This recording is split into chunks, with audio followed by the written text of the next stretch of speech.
What's up, everybody, and welcome back to After the Snap. I am your host, Tasha Pierce, and there's some people trying me today. I'm telling you, the devil is a lie. The devil is a lie. He tried me today. Well, welcome to the weekly wrap up. The weekly wrap up is my weekly live stream where we talk about everything that happened this week in entertainment, and we also discuss Marvel's What If and DC's Titans every week, 3 p.m. So thanks for joining me here today. We, as usual, have a pretty stacked docket, and if you're ever curious as to what articles I'm using to relate or to the relevant articles to what we're talking about, gosh, I'm telling you, the devil. The relevant articles to what we're talking about are always listed in the description box of this here live stream. If you ever want to follow along, or just go back and read them for yourselves. So, got that there for you. This has been kind of a wild week, and I guess it's not wild in the sense as the news is super crazy. Like we had a few weeks in a row where we were reporting deaths every week. So this week I don't have one, thank goodness. But this week it seems like the theme is like lawsuits. And I guess this is like the true crime version of After the Snap movies and TV. But yeah, we are at this is a wild week, like I said, and I am going to start, I guess, at the top, huh? Gonna start at the top. The craziest thing is, and I don't even know which article should come off the top because, like I said, so much has occurred this week, and I'm truly excited to see what you all think about it. I'm trying to stall. You know, it's like those people do on the red carpets when stuff is not going right. They kind of stall by talking, having idle chit chat. Well, that's what this is right now. Uh, it's just idle chit chat while I try to get some stuff together over here. I ain't fooling nobody. You guys knew. Okay, let's just jump it off with the obvious. And the obvious is the long-awaited Venom, Let There Be Carnage movie released yesterday. Now, they also had previews on Thursday night, and for them, the previews started even earlier. So basically, what we've got is the movie theaters, the audiences, the all of us are kind of ready to get back in the theaters. We indicated that with the turnouts to the Shang-Chi movie, which, by the way, was the first movie of this pandemic era to cross $200 million in domestic box office receipts. So congratulations to Shang-Chi for that. But let's get back to Venom, okay? This movie, the preview day was Thursday, and their first screening was at 4 p.m. Now that's 2 hours earlier than what we got for Shang-Chi, and it might have been 3 hours, 3 hours earlier. So they stuffed some more times, some more screenings into the mix for this Venom movie, and it also, let me see. It also is a shorter movie. So we're gonna get far more screenings in a day with all these new screens being added that is helping Venom, Let There Be Carnage, get off to a great start. Venom, Let There Be Carnage came in on Thursday night at $11.6 million, making it the second highest box office preview during the pandemic era, with Black Widow being the top. And third was like either Shang-Chi or Fast 9. But if it was Shang-Chi, that would mean three Marvel titles, not necessarily MCU titles, but Marvel titles are holding the top three spots for the preview day of the movie's releases. So now we're looking at Venom, Let There Be Carnage, bringing in about $71.3 million this weekend. At least that is what it is projected. And it can also go as high as $81.3 million, which would be the second best total for the month of October after 2019's Joker movie. And it's way ahead of where the other the other Venom movie came in. We remember back to 2018. It seems so long ago. But this movie, Venom, the original Venom, came out at just about the same time that year. And it came in at $80.2 million. So if this Venom movie goes high as it's being projected, the high is 81.3, which would best that original Venom movie. Now, if you don't remember, the original Venom movie, it made a shit ton of money. It made a lot of money. It was like 860 some odd million dollars. So this one is, if you know, of course, we're not looking for any movie to go that high pandemic era. But this movie is tracking better than it did the first time around. That's even with the Rotten Tomatoes scores. Of course, the audiences always love, or they loved the first Venom movie. And this is more of the same. The first Venom movie, the audiences came in at 81%. This time around, we are at 85% at my last checking. And the critics were showing at about 60%. But the last movie, it was like 30%. So we're already twice where we were with the last movie. And I think that's an impressive thing. It has exceeded the expectations that people have had for it. I myself was very excited for this second installment of Venom. I did a review yesterday for my Film Review Friday series that I do on Facebook. That was a lot of F's. I did the review there, but I also uploaded it over here. If you're interested, I just uploaded it today, so that video is available for you all to watch.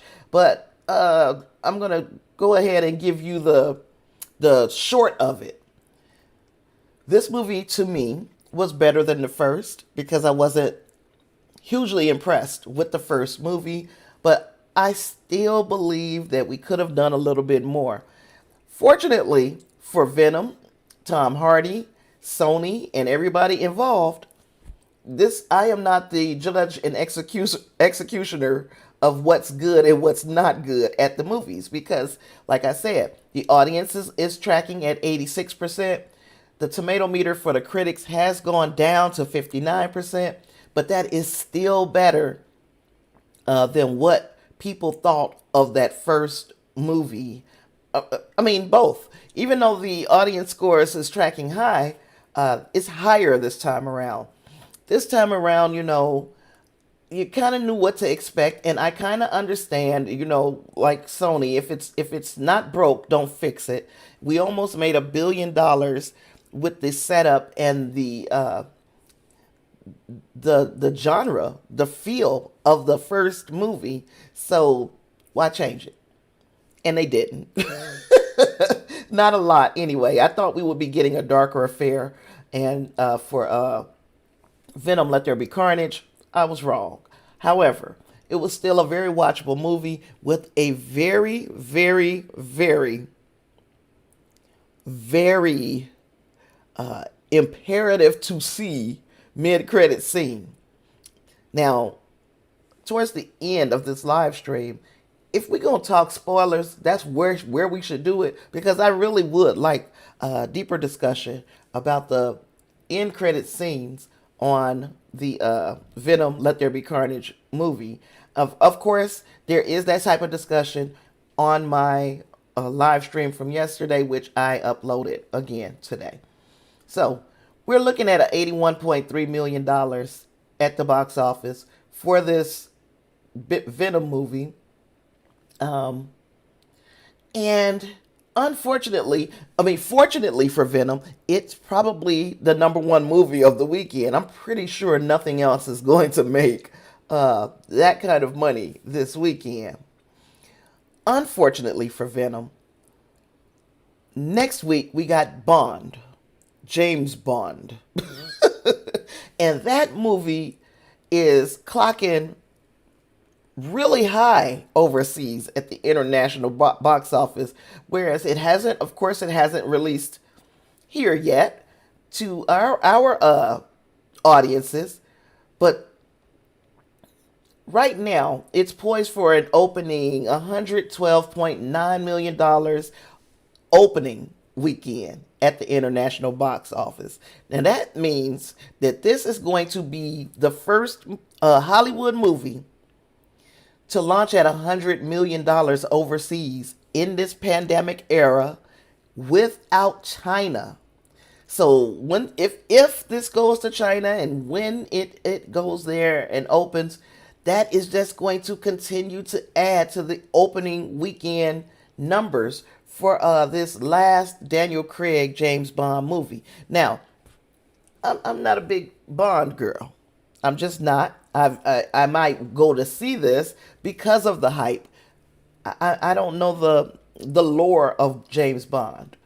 But one thing I can say is that this movie, tracking this well overseas, is giving us pretty much a baseline for what we might be able to expect here in North America, in the United States, Canada, Mexico, North America.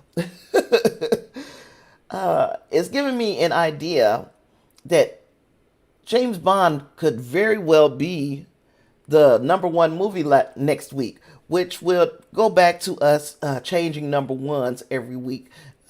Shang-Chi benefited from being the only show in town for a little while when it first came out.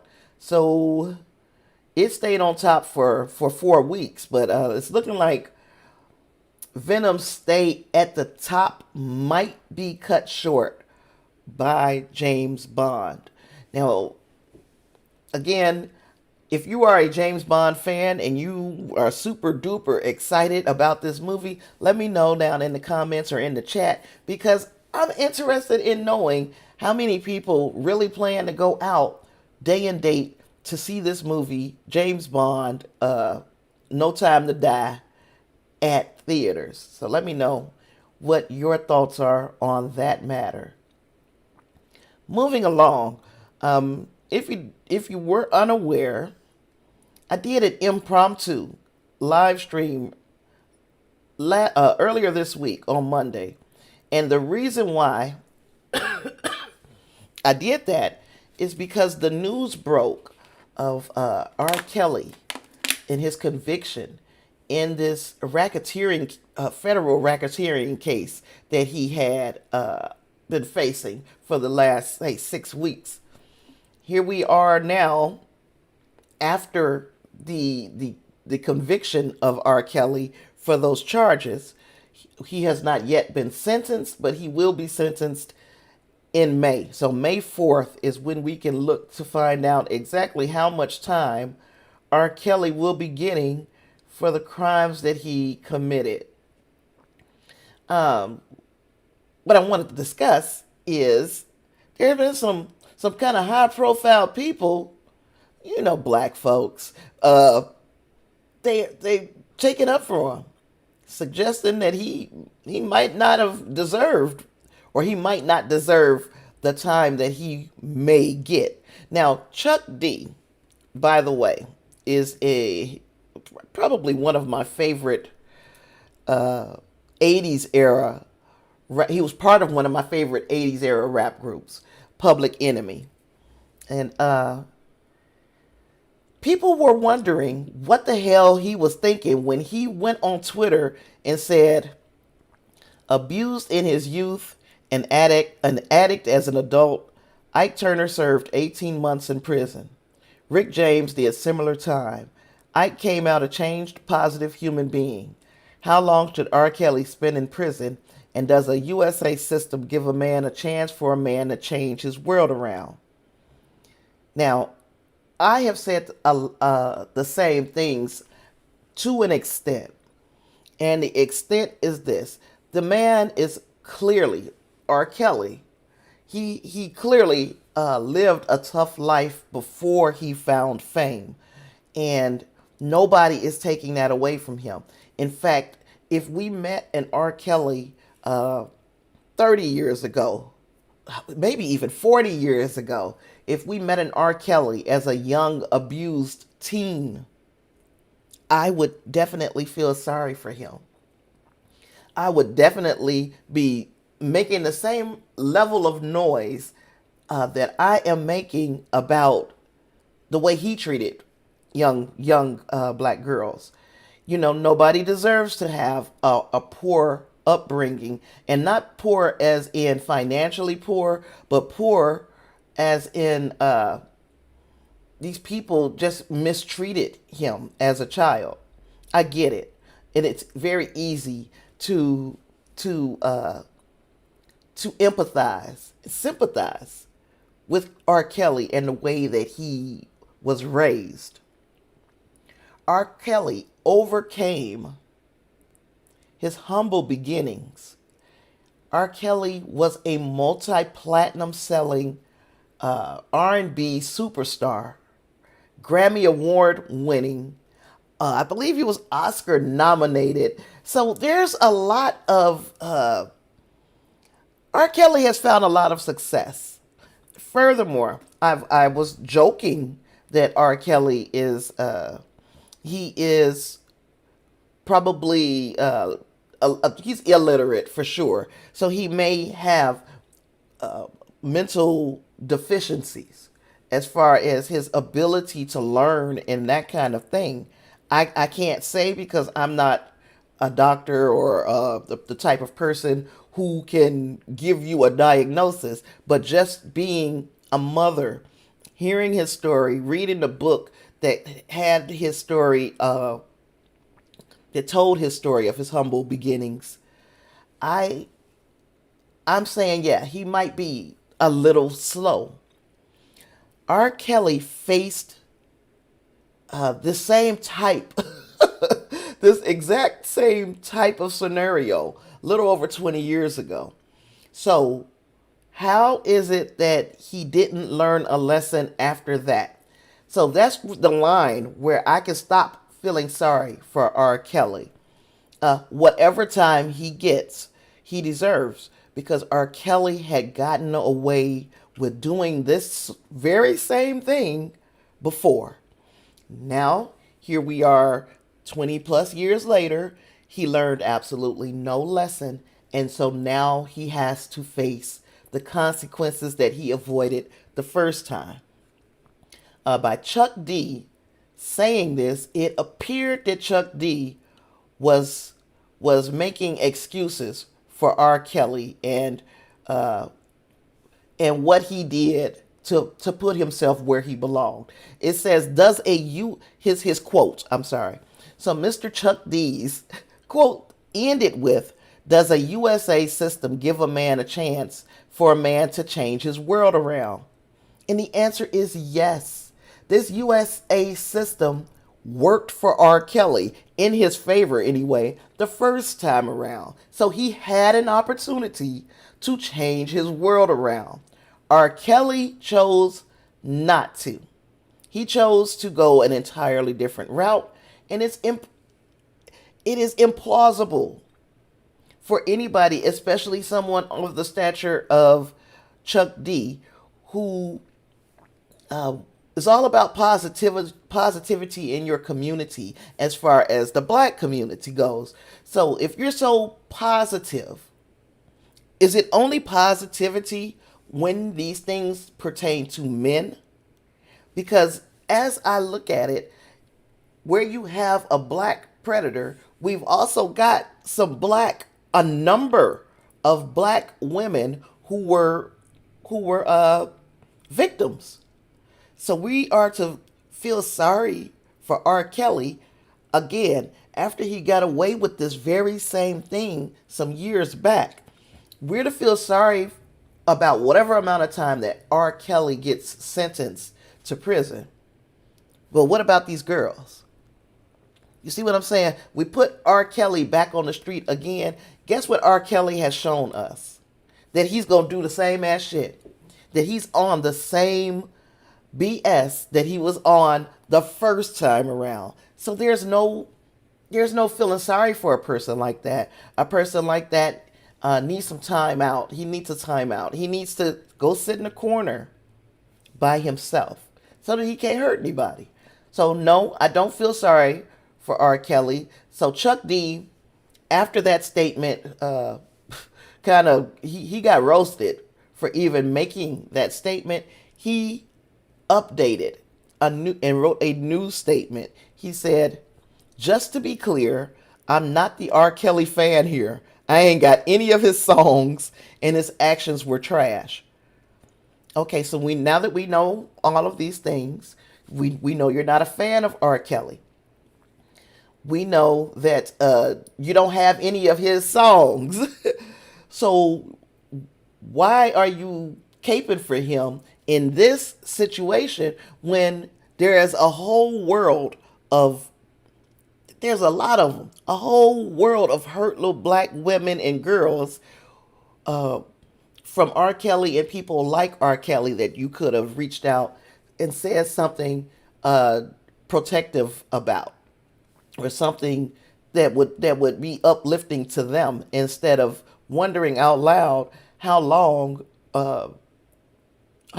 R. Kelly is going to get in prison, and then bringing up other times where Rick James and Ike Turner, they went to prison too. That's not a good thing. They should not have had to learn the lesson of how to treat a woman by going to prison. They should not have. So do I laugh at the Rick James shit? Am I still really mad at him about the things that he was convicted for doing? I'm not as angry, and I can't even explain to you why. But I am definitely upset about the R. Kelly thing, because with all the evidence that was stacked up against him the first time, he got away with it. And he just didn't have sense enough to sit his butt still. Now, we also got a statement from a person that nobody is asking to hear from, point blank and period, and that is the disgraced comedian and actor Bill Cosby. He had the audacity to weigh in on these things, and nobody wanted to hear from Bill Cosby. Bill Cosby is one of those people who probably should have just sit down and be quiet and just disappear with like he's never existed. That's what type of things that Bill Cosby, we need to just hold on to the good things that we got from Bill Cosby before we knew of his behavior towards women. During an interview with the New York Post, Cosby spokesman Andrew Wyatt shared that the comedian and actor felt Kelly got railroaded and was screwed during his New York trial, and that he wasn't going to catch a break. R. Kelly caught a break. He caught a break way back when remember the golden shower? Yeah, he caught a break way back then. R. Kelly got railroaded? No, he didn't get railroaded. Railroaded would have been with no option. He had no way of getting out of this situation. R. Kelly collected for the prosecutors and the government's case, he provided all of the evidence. Damn near all of the not circumstantial, not hearsay evidence, everything tangible came from R. Kelly himself. Only way he got railroaded is if he railroaded himself. And then Bill Cosby says he was screwed. The only people who got screwed were his victims. They got screwed. R. Kelly got what he deserved. Bill Cosby needs to STFU because right now his opinion is not the highest regarded on these matters, especially on matters of sexual assault. We don't need to hear from Bill Cosby. So there's that. Bill Cosby, that kind of pissed me off, the fact that he even has anything to say, much less defending a person who there is that much evidence for that they did something wrong. So again, I'll be eagerly awaiting May 4th to see what happens with R. Kelly, but I'm not at all feeling sorry for him at this point. Even though we know of his beginnings, I felt sorry for him before all of this jumped off. I don't feel sorry for him anymore. And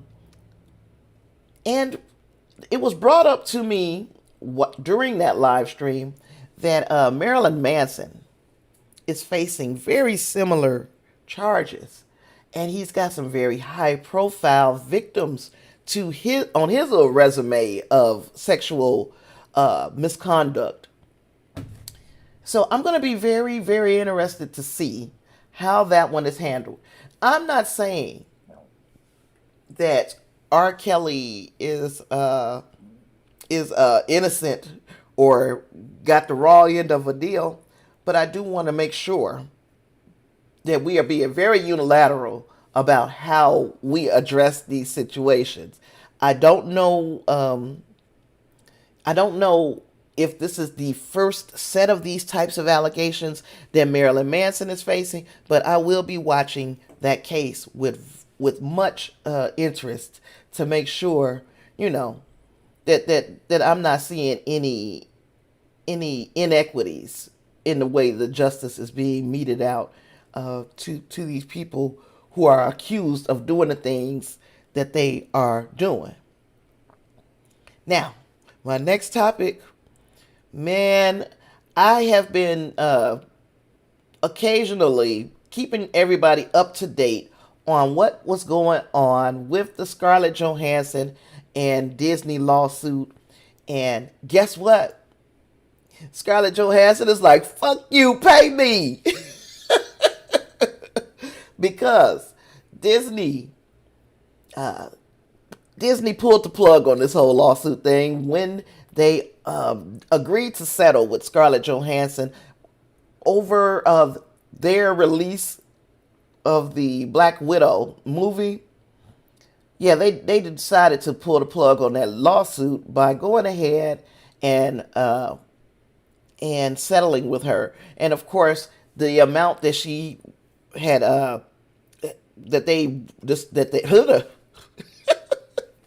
the amount that they agreed on was undisclosed to us, but it's pretty sure a lot of money, like a lot. They also have agreed to work together again on some future projects that had already been on the docket. So what I'm thinking is they're going to give her X amount of money and probably throw a little bit of incentive in on these other contracts that they had already entered before this stuff jumped off. There is a lot of people who are reporting, and I have not seen anywhere where this figure is substantiated. So take this part with a grain of salt.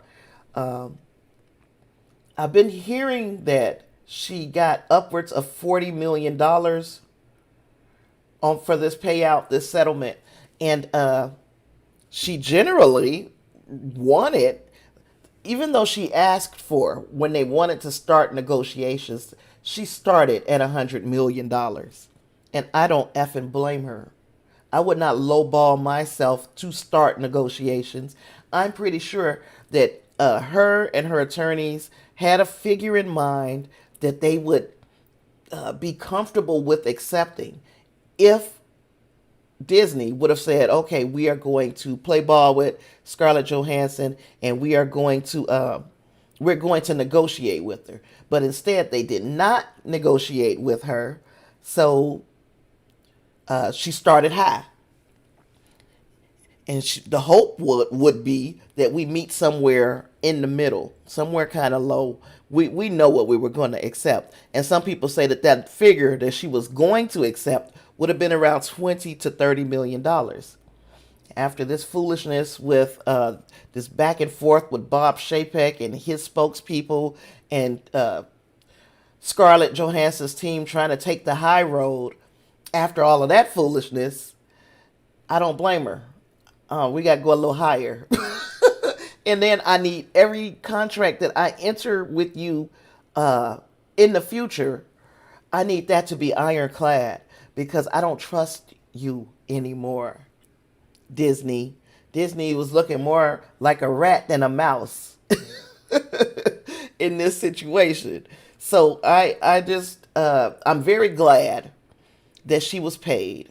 I'm very glad that it was reported publicly, even though they publicly told the world what they paid her for Black Widow, and they got the audacity to not want to tell her or not tell the world what they settled for with her. It's her business too.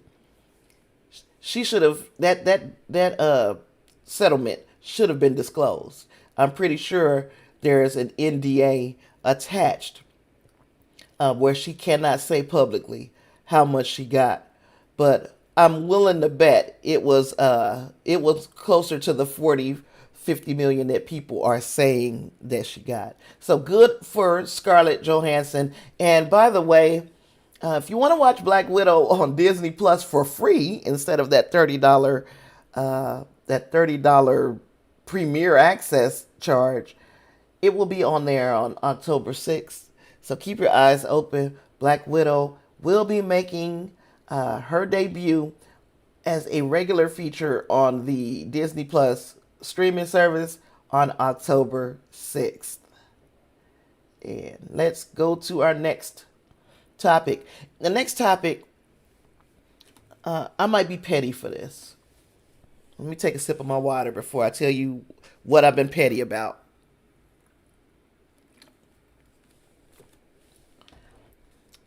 Or should I stay on the lawsuits? Nope. I'm gonna break it up with this with my petty talk because what we've got is Wendy Williams. There have been reports that her health had been pretty bad. She was struggling with her addictions.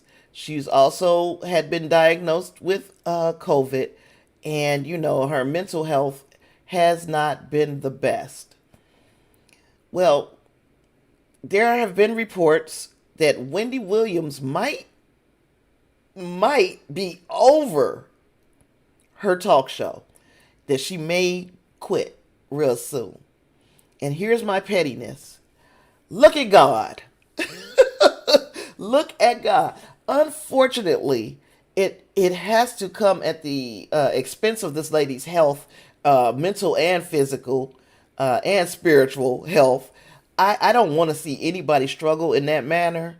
But Lord have mercy, I've been waiting for this show to get canceled because it seems like every year this heifer gets pettier and pettier and more petty. And I honestly I've gotten so sick because, and it's not just about black celebrities now. Just because a person lives their life in the spotlight does not mean that you should get to just sit back every single day and speculate on shit you have no knowledge of. Put that shit out there like it's news. Some of the shit that she says, okay, can be substantiated, but it still ain't none of our business. But okay, some of the things that she talks about can be substantiated, but a lot of the stuff is just gossip. And it is like gossip that has no way for us to know whether this is Wendy Williams' opinion or if Wendy Williams has really got a source that is a real credible source. It's one thing to have a source. It's something entirely different to have somebody who is credible. That's the bottom. The whole thing is just like doing this little show, and I've learned this from watching bigger streamers. There are certain credible websites that you can use as a source for your stories, so that you're not sitting in front of a camera and just making shit up or reading something that somebody else made up.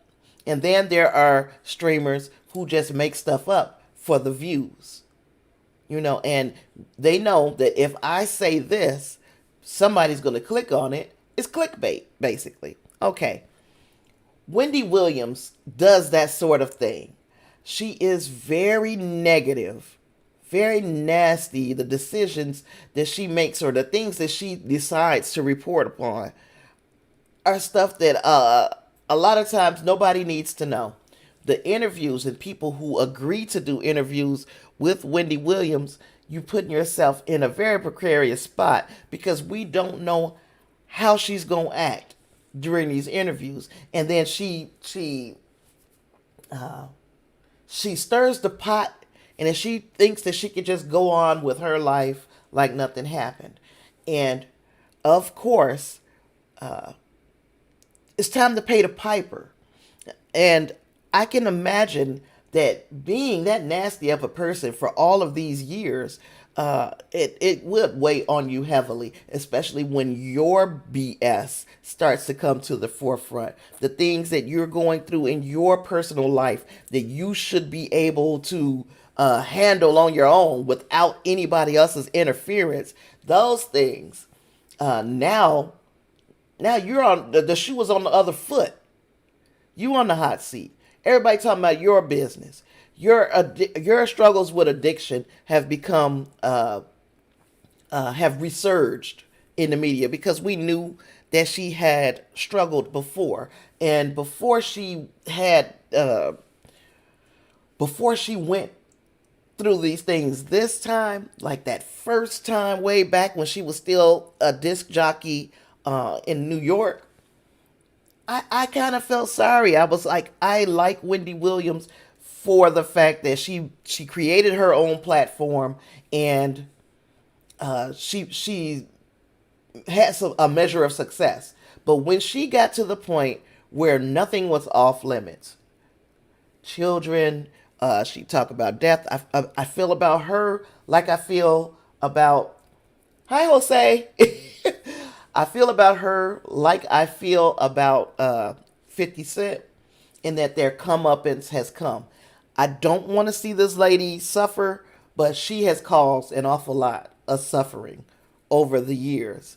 And she's been doing it, like I said, for decades at this point. So if she's ready to quit, I am all for it. I will throw her a retirement party. Because number one, I want her to focus on her own health. I'm not being that petty. But I am petty enough to say that she deserves just a little bit of discomfort for the discomfort that she caused to many people over many years. And that is my mini my mini rant about Wendy Williams. But yeah, again, her show was supposed to come back several times. They've announced that they were coming back, and they have pulled that back because her health has still been poor. It does say Her breakthrough COVID case is no longer an issue, and she has tested negative, but she is still dealing with ongoing medical issues. Uh, on Let me see. Earlier this month, the Hot 97 radio show host was diagnosed with a breakthrough case of COVID-19. According to a statement shared by her show, that same day, that lady, the 57-year-old Wendy Williams, is too goddamn old to be being this freaking nasty and messy. Anyway, she was allegedly admitted to a psychiatric hospital where she was undergoing an evaluation for her struggles with drug addiction. And staffers on the set of the Wendy Williams show also accused her of binge drinking.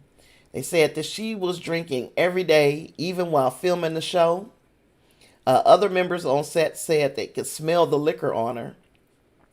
Several sources shared that the popular daytime host appeared to be wheelchair bound and bruised when she came on set last week, citing that she was stressed and lonely. And that was one of the things I thought about. How lonely your existence must be when all you do is talk about people for a living. And I'm not talking about people in any uplifting or positive way. She's a very negative, messy person.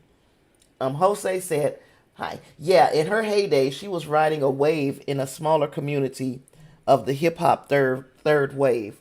She had deeper, more credible sources. She had a perspective, too.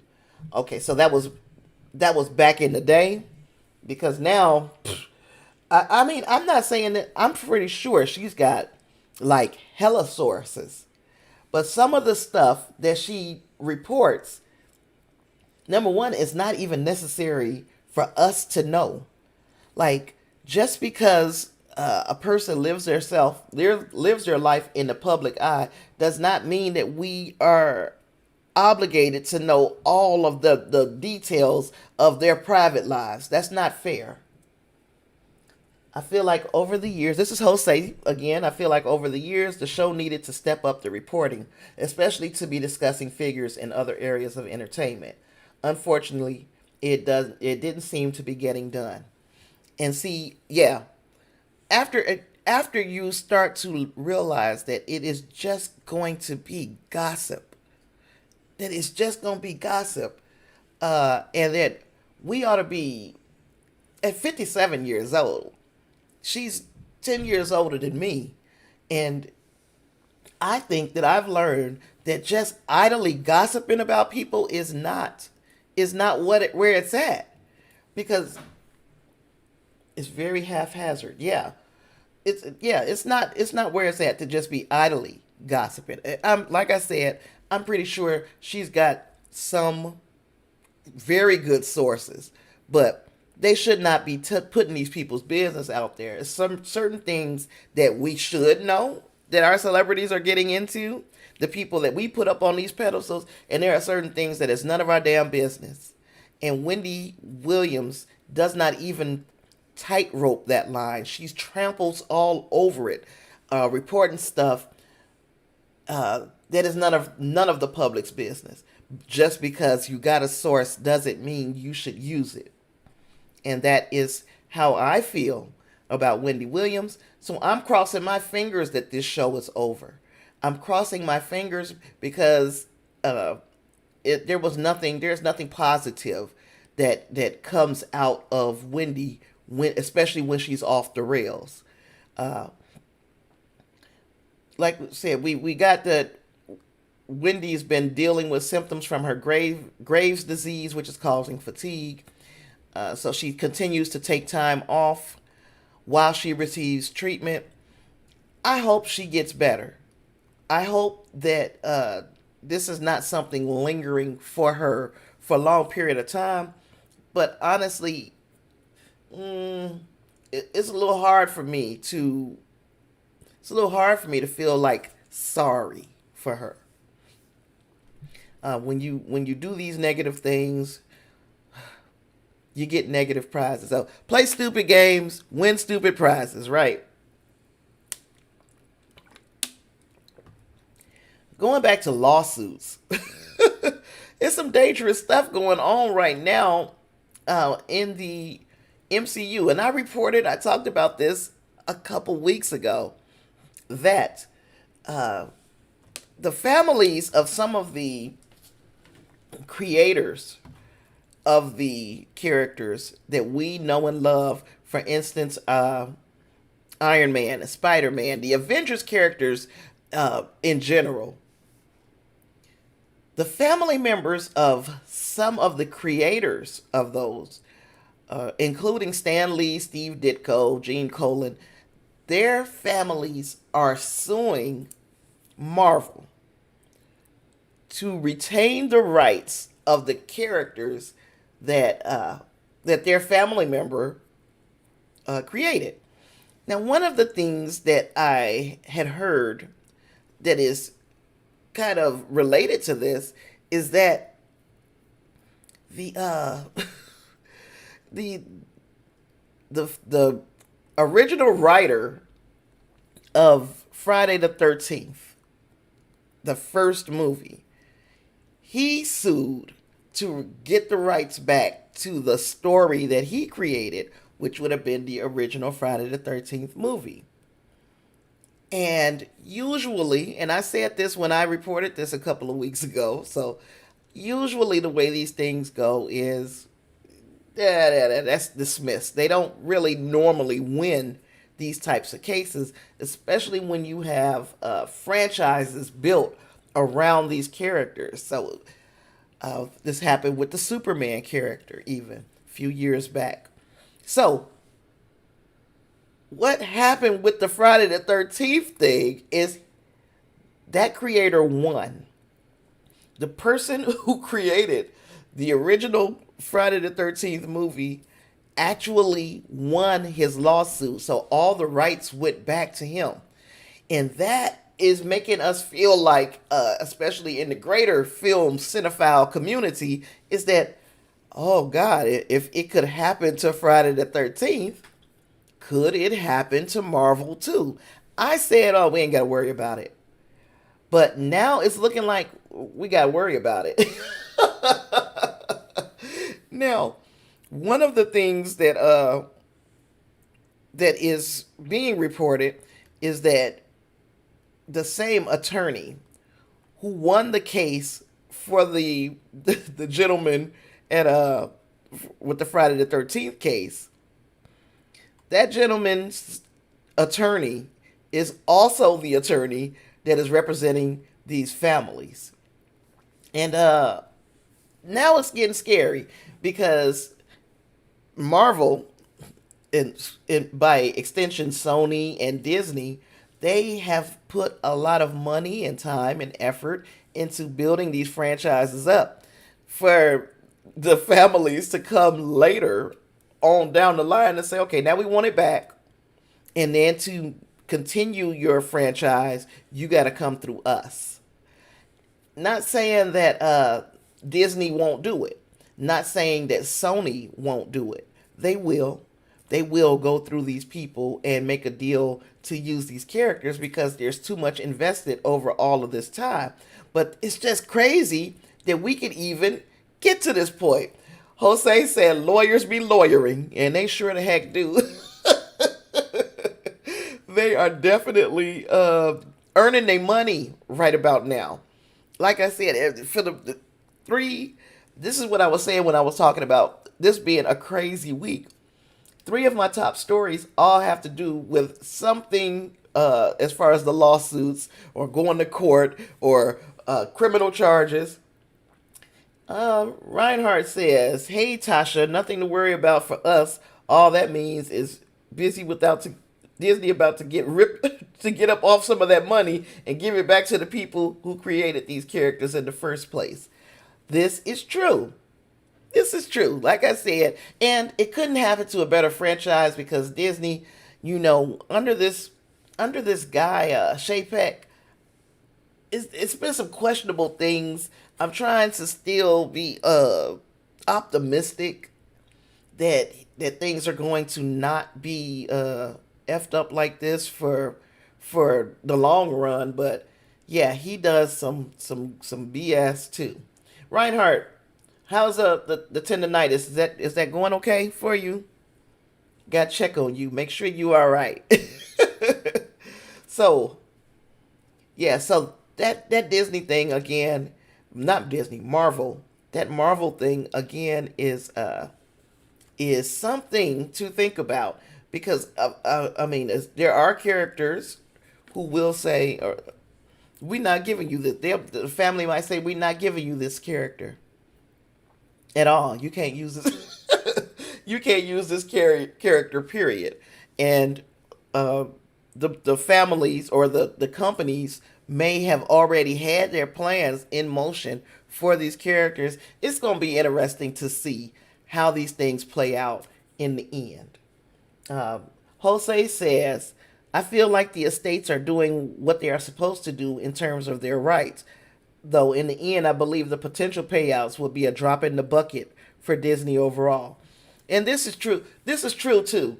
I don't know how much because we have a good idea of how much these characters could be worth as far as the financial gain from the box office for movies and future comics and all of this stuff. We know what a worth kind of looks like now. We know that they could potentially make $1 billion with these movies.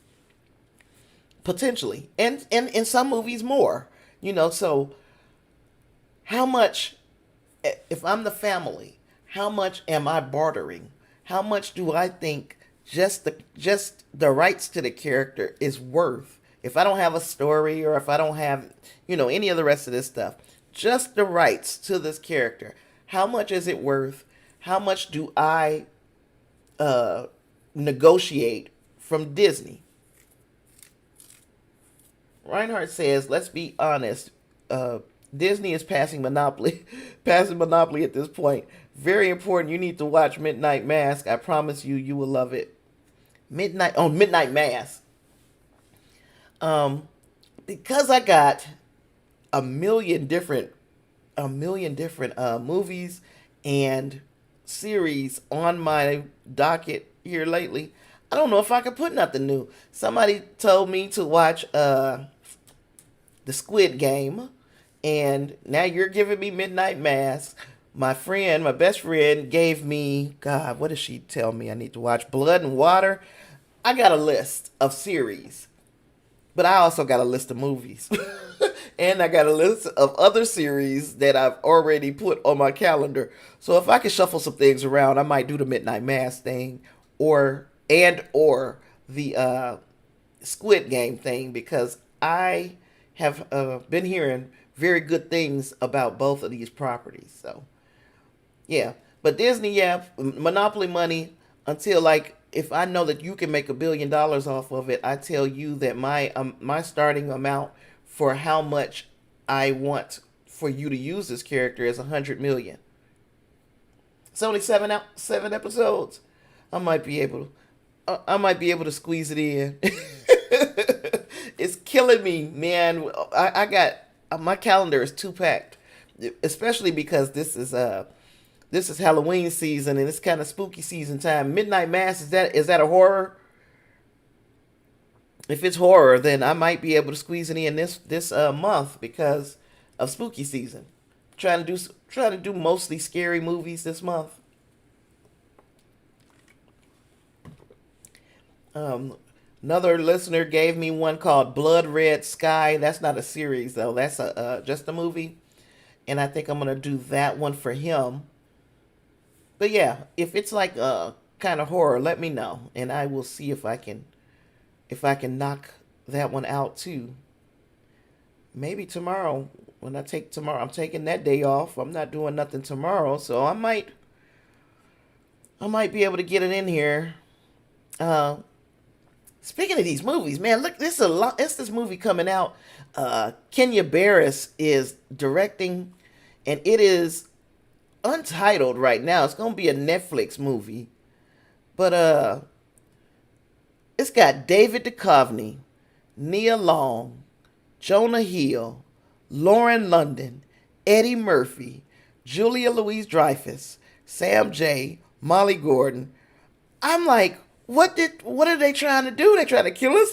They got every well, I ain't gonna say every. They've got a lot of icons from that era. I always keep going back to that uh 90s and the early aughts era, but I mean, we kind of have to. This a resurgence even of the actors from that time, and I'm all the way here for it. I am all the way here for it. So this movie, like I said, is directed by Kenya Barris. Uh, the film is following a new couple, Jonah Hill and Lauren London, and their families, who find themselves examining modern love and family dynamics amidst clashing cultures, societal expectations, and generational differences. I think that's gonna be pretty good. Especially, I'm even going David Duchovny. Oh, I just I actually loved him in X Files, and the other one, the Red Shoe Diaries.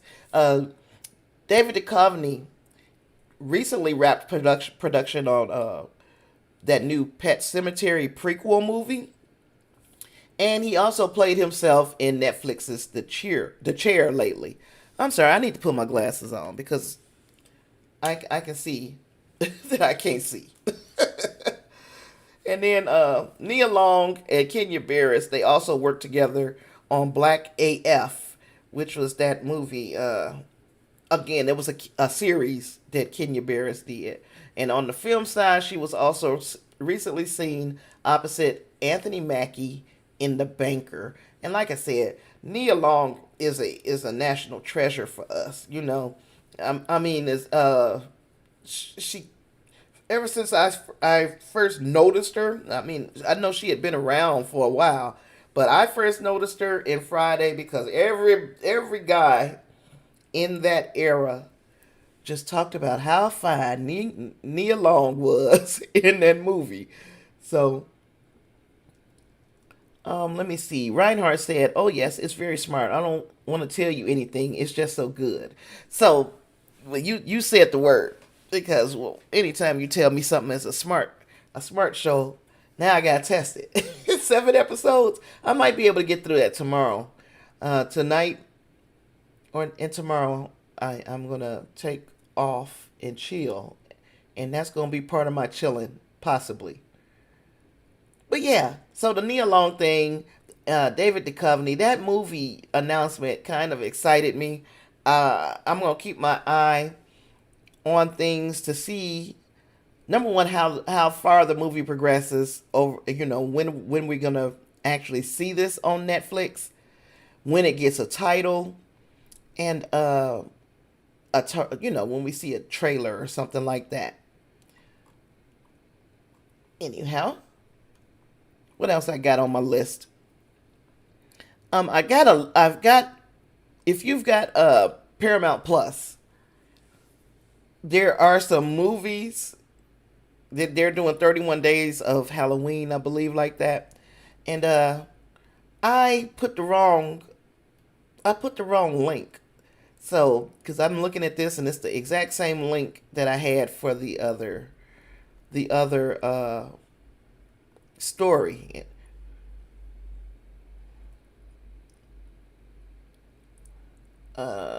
We went to see. You went to see Venom. You and the wife. You went to see Venom 2 the other night. I saw it on Thursday night. I did my review for it yesterday. I do film reviews on Facebook. I have such a hard time saying that. I do Film Review Friday on Facebook.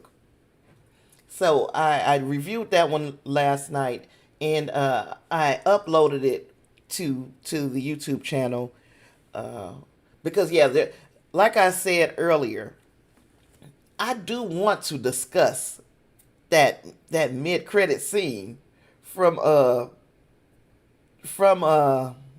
Venom, Let There Be Carnage, and I probably will do that after we talk about Marvel's What If and DC's Titans, so that if anybody who has not seen it wants to just check out of the stream, they can. But I do want to talk about Marvel's What If in DC's Titans before I talk spoilers of Venom.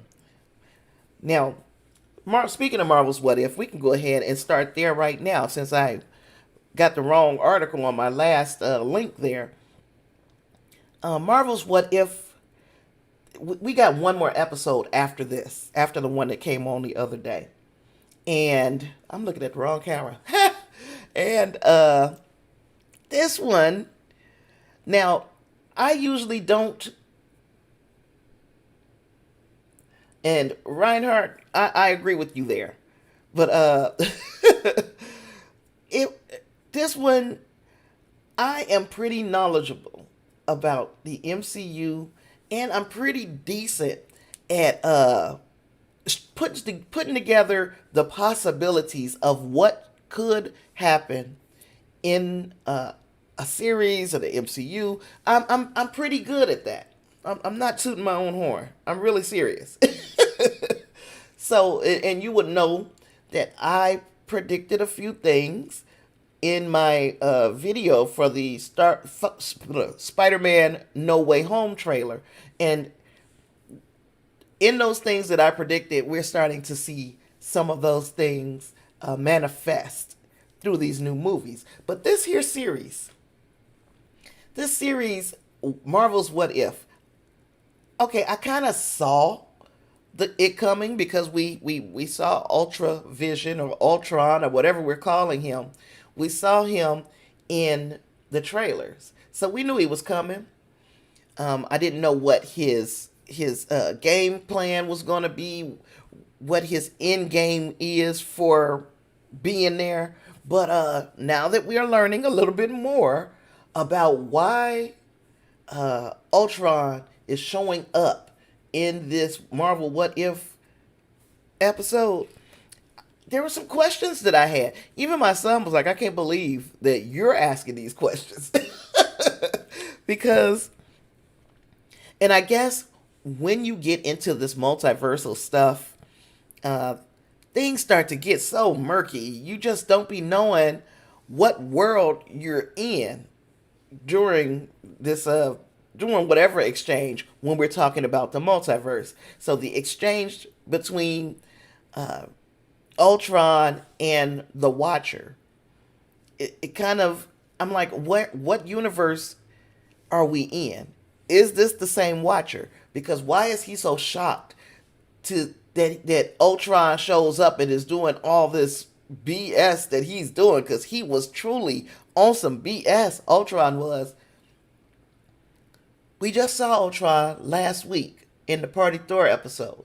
So why is the Watcher so shocked to see him this week in the Ultron 1 episode? So did those two things happen in two different worlds? What happened last week and what happened this week? I'm a bit confused. This is the first time that I'm truly stumped by something that occurs in this show. The only other one that I was just like truly flabbergasted is the one where Hank Pym was just on his mission of putting people out of their misery. But here we are now. I'm stumped again because I have no clue what world we're in. I have no clue how we even fix this. Like, he went through the multiverse, turned to Galactus. A lot happened in this episode. I'm very, very interested to know how they are going to wrap this week up and this season up, especially knowing that we have the second season that was initially going to be part of this first season. So they already know how things, are ending as far as the saga that we got going on with this Uatu, the Watcher, because he's obviously stepping in at this point, especially if he's going to work with Doctor Strange, and he's going to have to pull together the Guardians of the Multiverse. He's going to have to pull together a team rather quickly because Ultron is not on no BS. He is not playing with y'all. He got that. He got his whole little get up armor over the vibranium suit. Really, he got the Vision body inside a suit of armor, and he got all the Infinity Stones. What you gonna do with Ultron? I don't know. I don't know. And like I said, he's using these Infinity Stones not as like each one individually. This dude is using all of them together like laser blasts. He look like, I tell you, look like a Spectre Man out there. Oh gosh. So yeah, I'm very interested to see how this thing ends. Like, we got only one more episode. But then we also, I've been following the DC Titans show. And I have been going in, just roasting this show for the last probably, I want to say it's probably been 4 or 5 weeks since I felt like we had a satisfactory episode until yesterday. There are still some continuity problems. There are still the issues of us getting our characters nerfed. Jose says that was very satisfying, though, to see some way out stuff that people love from the comics that might not always work in a live action movie. I love that suit, and then Uatu got in that armor too. Yes, I mean, don't get me wrong. I truly enjoyed this episode. The thing about this episode, however, is I'm going to have to watch it again. And I'm going to have to really be paying attention. What you don't want me to ruin for you, Jose? I mean, Reinhardt. I'm sorry. Jose says Jeffrey Wright has been doing great things in that role too. Now I want to see him in live action. Me as well. And I'm wondering if they're going to figure out a way or a reason to get him in the live action MCU. It does fit with the oh, excuse me. I can't believe I'm that tired. Well, yes I can. I went to bed at 4 o'clock in the morning and woke up at 9. That wasn't good. But anyhow, I wonder if they would be able to bring these two things, the characters from the Titans. So you haven't seen this episode? I won't go into spoilers then if you haven't seen that episode of Titans. Yeah, I'm wondering if they would be able to bring these different iterations of our favorite characters and this Jeffrey Wright Uatu. I would like to see him in live action. And again, there is precedent. We're going into a multiverse. We're going to need all the help that we can get, especially after after whatever occurs that completely breaks the multiverse. When that happens, then we are going to need the Watcher on our team and prepared to intervene. So Reinhardt says you're going to watch it. You're going to watch Titans in a minute. Okay. Well, this is what I will say about that Titans episode, and I will leave it at that. This episode, for me, takes me back to the way I felt during the first 4. The first 4 episodes, like I said, this season of Titans hit the ground running. They was not playing. They everything that happened quick. And then, all of a sudden, we got our characters getting nerfed, the storyline slowing down. There was no reason for that to happen, especially once we get an episode like the one we got this week. It redeems the season. So now the season, for me, because you might have really, truly enjoyed what you've seen so far in Titans. I've got reasons for for why I didn't, but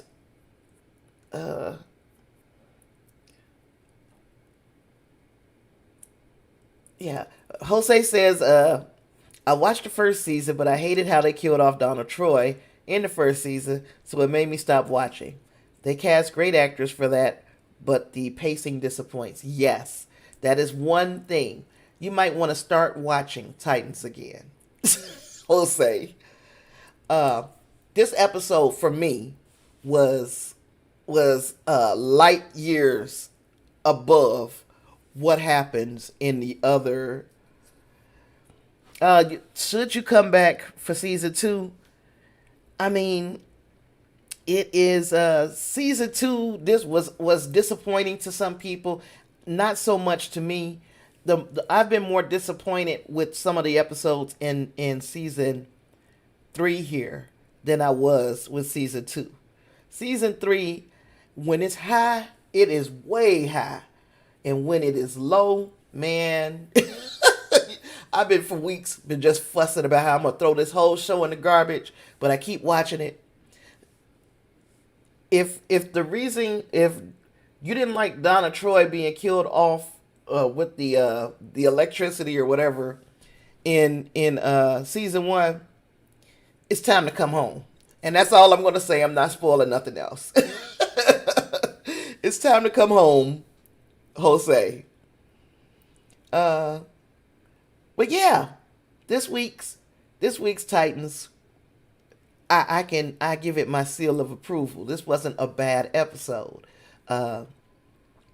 I will talk about this again. I'm not going to spoil it for you because I know you in here, Reinhardt. I am, however.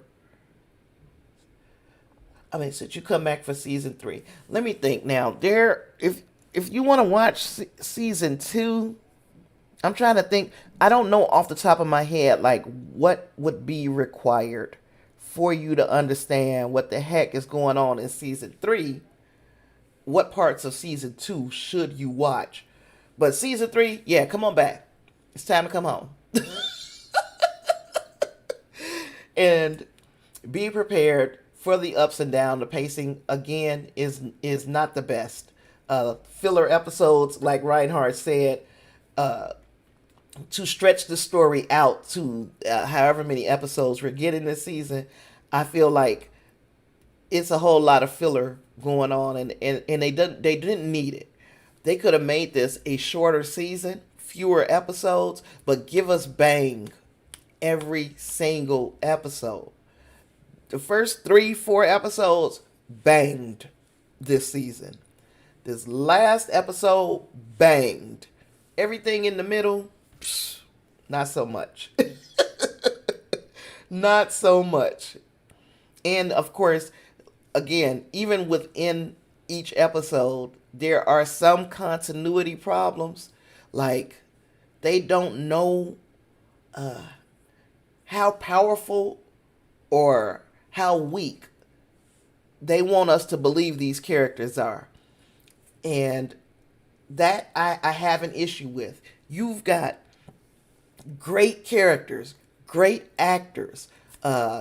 You've got people who are capable of pulling this thing off and making us believe in the Titans, but you don't know whether you want this to be the Bat Family movie because we're getting an awful lot of that. We don't know if we want Beast Boy to be Beast Boy and fight as an animal like he did in the comics and cartoons, or do we want him to just be Nightwing Jr., where everything he does is hand to hand? So I still have some of those issues. How strong is Superboy Connor Kent? I want to know. But things are starting to heat up this season. And Jose, if you jump in, you might not regret it, because it when it's good, it's good. That's I guess that's how I can put it. Now I am going to. Did you watch Venom yet, Jose? That's going to determine whether I talk about this post-credit scene. If you haven't, I'm not going to discuss it. But if you have, we can get into some spoilers, because this right here is something super exciting. If you have not yet watched Venom, Let There Be Carnage, there is it's funny. So first of all, Venom, Let There Be Carnage probably should not have been a comedy. Now, okay, we can't nitpick what decisions they made as far as how they were going to create their movie. But Carnage is such a violent character. Uh, Reinhardt says, "Yeah, they got a problem with the budget because we haven't seen Beast Boy transform hardly all at this season." And you're right. And by now, we 3 seasons in, he should be able to do more than a tiger. I don't want to see another tiger. Now, we got hints, and I'm not trying to blow it for Jose if he does decide to go back and watch, but we got hints that he's going to start doing other things, but there's been no payoff on that as of yet. And that's the problem that I have with Titans, or with Beast Boy in Titans. You're using him as a human character, which he is human, okay, but you're using him as a character who usually fights as a human, and he does not. But uh, there are implications that might change, and some of it was even at the beginning of the season, and some of it was even here in the last episode, and I won't spoil anything else about that episode. So yeah, Venom, Let There Be Carnage. I was talking about that. There was a lot to like. And there was a lot to dislike because again, like I said, the comedy choice kind of blew it for me. Now I did know that we were going to get some comedic moments. Of course, we knew that, but who knew that the entire movie was going to be comedic? I would have liked to have seen a darker version of Carnage. So that's a no spoiler conversation. Also, uh, there was points in the movie. Again, a lot of people know I'm visually impaired. I have very poor vision, so what you see ain't it is not necessarily what you get. Like I've got contacts in. I still got to wear reading glasses. I have poor vision, very very poor vision.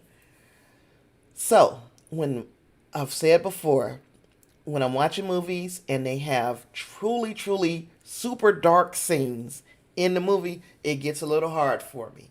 Um, I can't see or I can't make out what's going on the screen. So again, that's not everybody's problems, not everybody's worry, but it is something that I have to concern myself with because that's an issue for me. So when a movie has a lot of stuff happening in the shadows, I knock a little something off just because of that, and I knocked a little bit more off because uh, I knocked a little bit more off because of the comedic nature of this movie. Reinhardt says it was very corny in some spots. Yes, it was. But that's another thing. I believe that's an intentional choice.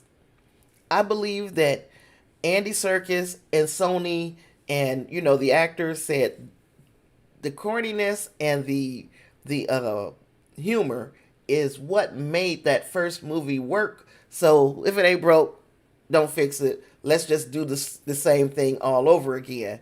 And if in parts they were very successful at getting that old thing back.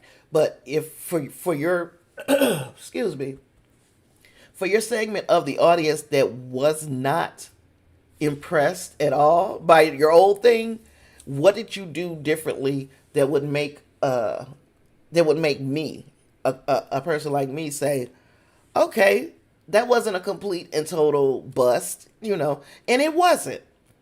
I did have some enjoyment out of in this movie, but I also left feeling a bit disappointed, just a bit, because I felt like it was a missed opportunity to use a character like Carnage and not just get raw with it.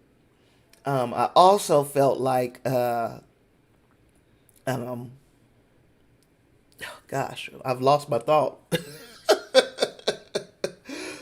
But yeah, Tom Hardy is absolutely outstanding as this dual character. Andy Serkis was probably the man to use to direct this installment of this franchise, the Venom franchise. But they just don't know how much money they left on the table, but not trying to appease to a new group. Naomi Harris was awesome. Shriek very disappointed. They needed to go with the R rating, and that's the way I feel. Like they, if okay, you leave it as a PG-13, we still need to let Carnage go berserk. He doesn't have to have gory kills, but we should have seen him just really lose his ish. And then the Shriek and they rushed the Shriek and Cletus Cassidy story. I felt parts of it was really rushed, and I was wondering, why are we rushing this when this movie is only 90 minutes long? So there was no reason to be in a hurry, because we could have really done with another 15 minutes of movie that would make everything a little more cohesive.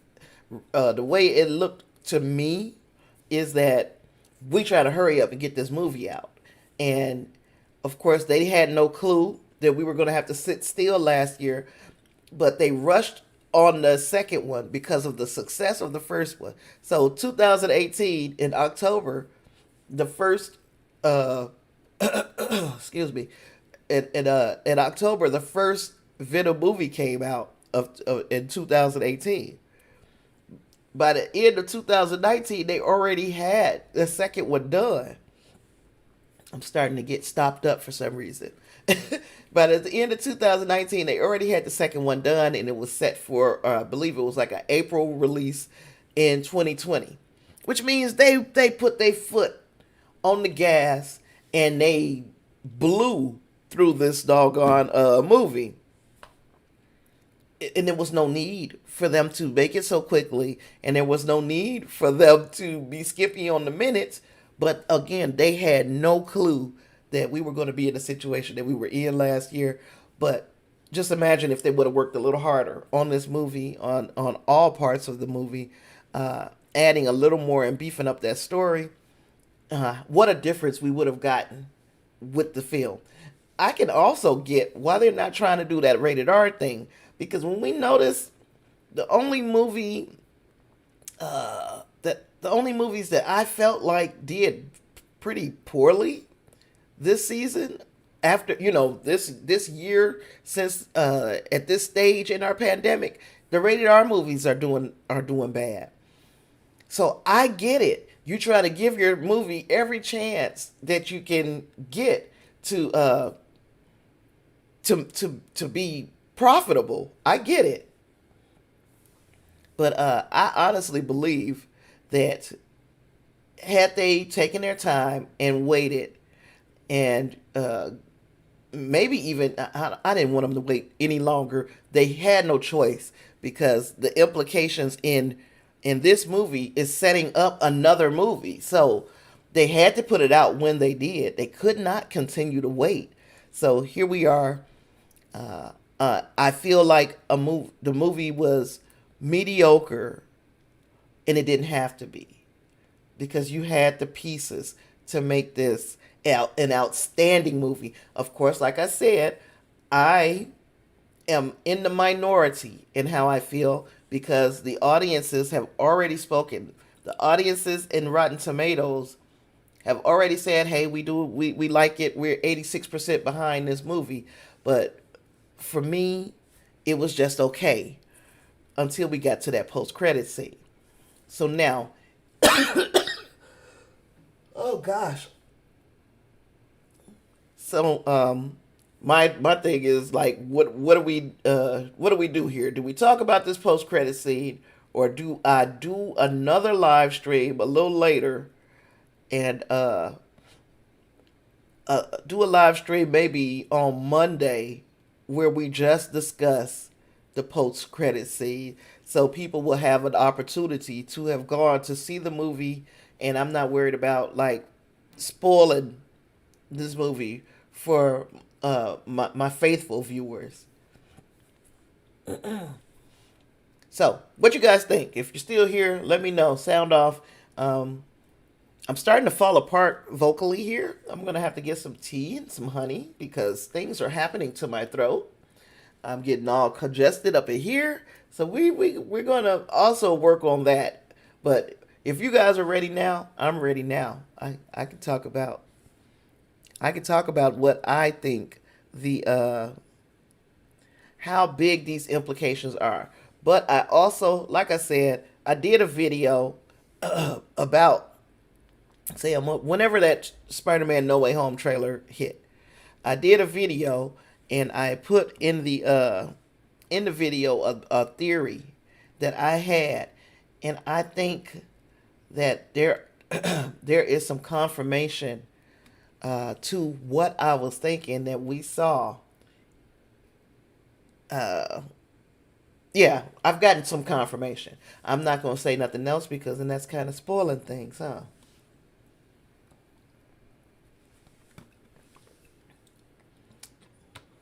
Sounds good. I'm going to get me some tea too because I'm about to doze off. All right, Reinhardt.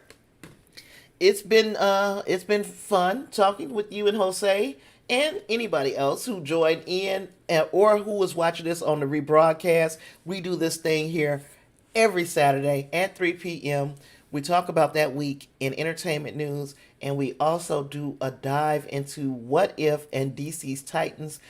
We don't have very many episodes of that left, so it's going to be time for me to fill in those blanks with a new series. So I wonder what it's going to be. You'll see next week when when Marvel's What If airs its last episode. But yeah, I appreciate you for hanging out with me today. We do impromptu lives, but this one is a planned one, and it is always at 3 p.m. CST on YouTube.